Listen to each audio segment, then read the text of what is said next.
जलील साहब ने बहुत ही गंभीर आरोप लगा है कि ये एक्सीडेंट में मौत नहीं है तो ये मर्डर है। सर क्या सोच के आपने इसका? देखिए, क्या सरकार अंधी है? सरकार को ये समझ में नहीं आ रहा है या सरकार देख नहीं रही है कि हर रोज़ हज़ारों मजदूर महाराष्ट्र से मजबूर होकर अपने अपने राज्यों की तरफ पैदल निकल रहे हैं। इस तपती धूप के अंदर छोटे छोटे बच्चों को लेकर बुज़ुर्ग लोग, नौजवान लड़के, ये लोग या तो साइकिल के ऊपर 1400, 1500, 1600 किलोमीटर का सफ़र तय करने के लिए ये लोग पैदल इस वजह से निकल रहे हैं कि उन्हें कोई सुविधा नहीं दी जा रही है। मैंने खुद ने prime minister's office, railway minister, railway department, इनको सबको ट्वीट के जरिए बार बार ये बताया था कि कई हजार मजदूर यहाँ पर फंसे हुए हैं करके। इसके बावजूद अगर ये घटना होती है, ये एक्सीडेंट होता है, तो ये एक्सीडेंट नहीं है, ये हत्या है। और इस हत्या के पीछे रेलवे डिपार्टमेंट के ऊपर हत्या का केस रजिस्टर होना चाहिए, प्राइम मिनिस्टर्स ऑफिस के ऊपर है तो रजिस्टर होना चाहिए। क्योंकि अगर आप सिविल एविएशन मिनिस्टर ये प्लानिंग कर सकते हैं कि 7 तारीख से लेकर 14 तारीख के बीच में इतने हज़ार हम मुसाफिरों को विदेशों से हम यहाँ पर हवाई जहाज़ के ज़रिए लेकर आएंगे, तो इन गरीबों को सड़कों के ऊपर क्यों छोड़ा गया है? मरने के लिए ही छोड़ा गया ना, कि मरने के बाद क्या होगा? इनकी कीमत लगा दी गई है। शिवराज सिंह चौहान साहब ने 5 लाख रुपये का घोषणा की है, महाराष्ट्र के मुख्यमंत्री ने 5 लाख रुपये की कंपनसेशन की घोषणा की है, यानी कि इनकी मौत की कीमत 5-5 लाख रुपये रहेगी। तुम मरो, हम तुमको 5-5 लाख रुपये देंगे करके। अब होगा यही कि रेलवे मिनिस्टर, प्रधानमंत्री है तो कुछ दुख जताएंगे कि मुझे बहुत अफसोस हुआ है करके। रेलवे मिनिस्टर कहेगा कि मैं एक इंक्वायरी करवा रहा हूं, और उसी इंक्वायरी का नतीजा है ये जितने अधिकारी यहाँ पर आए हुए हैं, ये सब के ऊपर हत्या का केस रजिस्टर होना चाहिए। ये गरीबों को आज भी आप देखें, अगर आप रोड के ऊपर जाइए तो कितने 100 मजदूर आपको अभी भी रास्ते के ऊपर मिलेंगे जो रोड के ऊपर निकले हैं सिर्फ इस उम्मीद के ऊपर कि हमको कहीं ना कहीं कुछ ना कुछ सहारा मिल जाएगा करके। और ये भी जो मजदूर निकले थे इस उम्मीद के ऊपर निकले थे कि कम से कम हमें औरंगाबाद से जो ट्रेन जाने वाली थी जबलपुर, वो ट्रेन के अंदर हमको जगह मिल जाएगी करके इसमें। लेकिन क्या ये सरकार को दिख नहीं रहा है? हर रोज़ आप लोग ही दिखा रहे हैं, आपके चैनल के ऊपर ही दिखाया जा रहा है कि कैसे ये गरीब लोग सड़कों के ऊपर इतनी तपती धूप के अंदर 1400, 1500, 1600 किलोमीटर का सफ़र के तय करने के लिए निकले हुए हैं। तो मेरे हिसाब से मैं ये मान कर चलता हूँ कि ये एक्सीडेंट नहीं है, इसके ऊपर हत्या का केस रजिस्टर होना चाहिए। और तमाम दोषी लोग हैं जो इसको नज़रअंदाज कर रहे थे, जो विदेशों के अंदर रहने वाले हैं, वो पैसे वाले लोग हैं, तो उनको हवाई जहाज़ से लाने के लिए पूरी प्लानिंग की जा रही है कि कितने फ़्लाइट्स कहाँ से ऑपरेट होंगे करके। क्या ये अंधे हैं? इन्हें दिखता नहीं था कि इतने सारे मजदूर हैं, इन्हें रेलवे ऑपरेट करना चाहिए था? क्या ज़िला प्रशासन, सरकार ने क्या किया है? सिद्धार्थ साहब, सरकार ने ये किया था कि एक नोटिफिकेशन जारी किया और ये कहा कि इस ईमेल आईडी के ऊपर जितने भी मजदूर जाना चाहते हैं वो उस ईमेल आईडी के ऊपर है, तो आप अपना डिटेल्स अपलोड करिएगा, आपका आधार कार्ड अपलोड करिएगा, आपका मेडिकल सर्टिफिकेट अपलोड करिएगा। ये मजदूर जिनके पास ना स्मार्टफोन्स है, जिन्हें ना कंप्यूटर ऑपरेट करना आता है, ये मजदूर लोग ऑपरेट करे होते ऑनलाइन करके।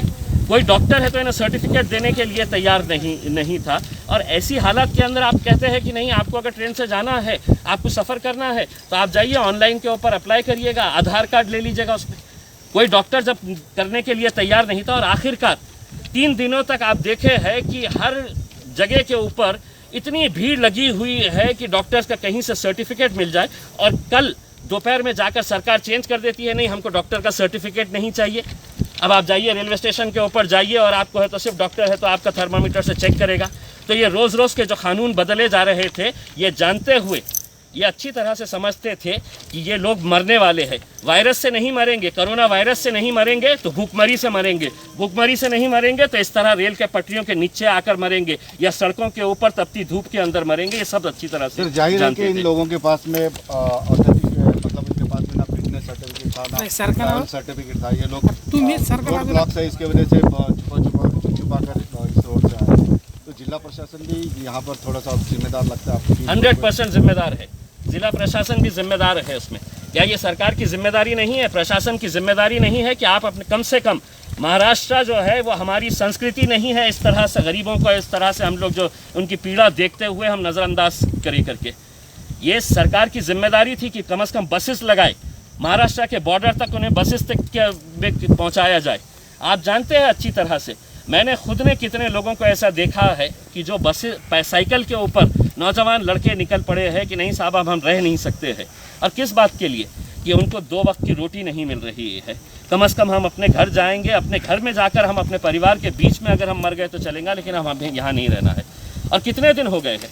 कोई 2 दिन 4 दिन का अगर होता तो हमको भी समझ में आ गया होता, लेकिन अगर 1.5 महीने के ऊपर हो गया है और ये प्रशासन पूरी तरह से अगर इस तरह से इंतज़ार कर रहा था कि कितनी मौतें होगी करके। प्रधानमंत्री का बयान सुनिएगा, अफसोस हुआ है। प्रधानमंत्री को क्या दिखता नहीं है?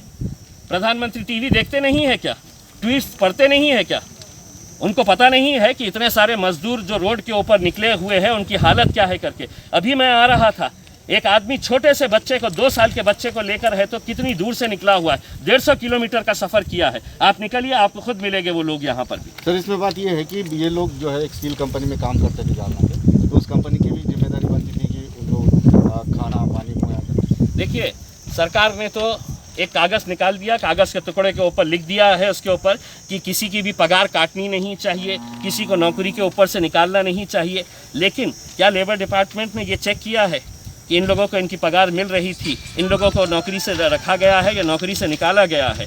आज औरंगाबाद और जालना अगर देखा जाए तो ये एक इंडस्ट्रियल सिटी है, लेकिन यहाँ पर कितने सारे मजदूरों को कहा गया है कि अब आप जाइए घर के ऊपर। अब वो जाएंगे तो जाएं कैसा? सरकार ने ये तो कह दिया है कि हम आपको ट्रैवल पास दे देंगे। अब ट्रैवल पास देने के बाद कैसा जाएंगे आप मुझे ये बताइएगा। सरकार के या प्रशासन की तरफ से क्या इंतज़ाम किया गया है? हम तो उत्तर प्रदेश या मध्य प्रदेश की बात नहीं कर रहे हैं। अगर औरंगाबाद से किसी को नागपुर जाना है, जो महाराष्ट्रियन बंदा है, अगर किसी को नांदेड़ जाना है, किसी को उस्मानाबाद जाने का है, मुंबई जाने का है, तो उसके लिए क्या प्रावधान किया गया है? ये हम प्रशासन से सवाल करना चाहते हैं। कोई प्रावधान किया गया है? कोई इंतज़ाम किया गया है? नहीं, हम आपको सिर्फ पास दे रहे हैं, आप अपना करिएगा। अरे जिस आदमी के पास 2 वक्त की रोटी नहीं है खाने के लिए, अगर आप उसको इस तरह से कागज़ का टुकड़ा दे देंगे और कहेंगे कि नहीं अब हमने पास दे दिए है, अब तुम तुम्हारा इंतज़ाम कर लो करके, तो मेरे हिसाब से ये एक खेल है, खिलवाड़ है। सिर्फ गरीब लोग हैं, उनकी मौत के ऊपर क्या अफसोस करने का? उसमें 5 लाख रुपये दे दिए, मरने के बाद उसमें और भी मरेंगे, 10-20 लोग मरेंगे तो 5-5 लाख रुपये मिल जाएंगे उसके अंदर। इससे ज़्यादा और कुछ नहीं होगा। एक इंक्वायरी होगी, इंक्वायरी के अंदर क्या होगा? मैं पीयूष गोयल साहब से पूछना चाहता हूँ, पीयूष गोयल साहब, इतने नादान नहीं है जनता कि अब आप इंक्वायरी करेंगे? क्या निकलने वाला है इंक्वायरी के अंदर? ये लोग सड़क से इसलिए नहीं जा सकते थे कि इनको जालना की बॉर्डर के ऊपर रोका गया होगा, इनको करमाड़ की बॉर्डर के ऊपर रोका गया होगा कि तुम कहाँ जा रहे हैं करके। ये पुलिस वाले इन्हें परेशान कर रहे थे तो चोर रास्तों से जा रहे थे कि हम रेलवे ट्रैक के ऊपर से चले जाए करके।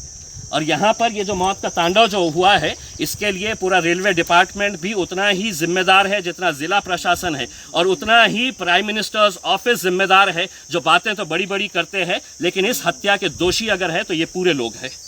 निश्चित रूप से यहाँ पर